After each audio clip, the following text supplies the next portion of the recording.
ভোটের আগে ভাঙড়ে উত্তাপ বাড়ছে, হুঙ্কার দিচ্ছেন শওকত মোল্লা, আর তার বিরুদ্ধে আবার সরব হয়েছে আরাবুল ইসলাম।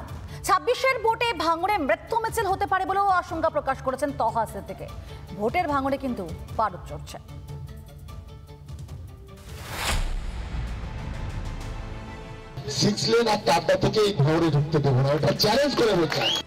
এই নেতা ভাঙড়ের মানুষ চাইছে না। আক্রমণ, হুঙ্কার, নেতাদের চোরা সুর, এই নিয়েই গরম ভাঙড়। ভোটের আগে উত্তাপ বাড়ছে। 21-এর ভোটে ভাঙড় হাতছাড়া করে তৃণমূল। সেখানকার সংগঠন বাড়াতে শওকত মোল্লাকে দায়িত্ব দেয় ঘাসফুল। ভাঙড়ের অনেকেরই অপছন্দের পাত্র শওকত। এমন একজন ব্যক্তিকে দায়িত্ব দেওয়া হয়েছে তিনি মানুষের জনরোষে পড়ে যাচ্ছেন। ভাঙড়ের মানুষ তাকে চাইছেন। যিনি বলে আমি অবজারভার, কিসের অবজারভার, তার কি কাগজপত্র আছে যে অবজারভার বলে রাজ্যে কোনো জায়গায় কোনো ব্লকে নেই? তিনি খুঁড়িয়ে খুঁড়িয়ে মোড়ল হওয়ার চেষ্টা করছেন। দল অপদর্থ নির্লজ্জ মিটিং মিছিল ডাকলে আপনারা দয়া করে কেউ যাবেন না, উনি দলের কেউ না। শওকত মোল্লাও কম যান না।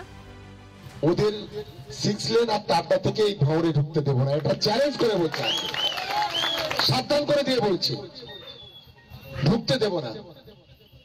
দেখবো কোন বাবা আছে ওদের ঠেকাবে। উত্তপ্ত ভাঙড়ে নিয়ে উদ্বিগ্ন ফুরফুরার পীরজাদা তহা সিদ্দিকী। 2026-এ মানে ভাঙড় মানুষের কথা অনুযায়ী, ক্যানিং মানুষের কথা অনুযায়ী আমার মনে হচ্ছে মানে অনেক মায়ের কোল খালি হবে, অনেক বাচ্চা অনাথ হবে।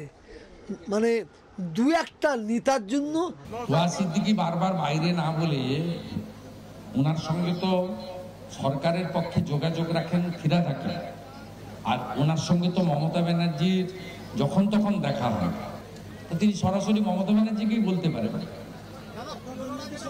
এটা দ্বিচারিতা হচ্ছে না? শওকত মোল্লা খারাপ কিন্তু মমতা ব্যানার্জি ভালো, এটা কিরকম কথা হচ্ছে? ভাঙড়ের বিধায়ক নওশাদ সিদ্দিকী, যিনি আবার তহা সিদ্দিকীর আত্মীয়। সংখ্যালঘু প্রধান ভাঙড়ে ফুরফুরার প্রভাব রয়েছে, আর শওকতের সৌজন্যে ফুরফুরার বড় অংশের সঙ্গে এখন তৃণমূলের দূরত্ব তৈরি হয়েছে।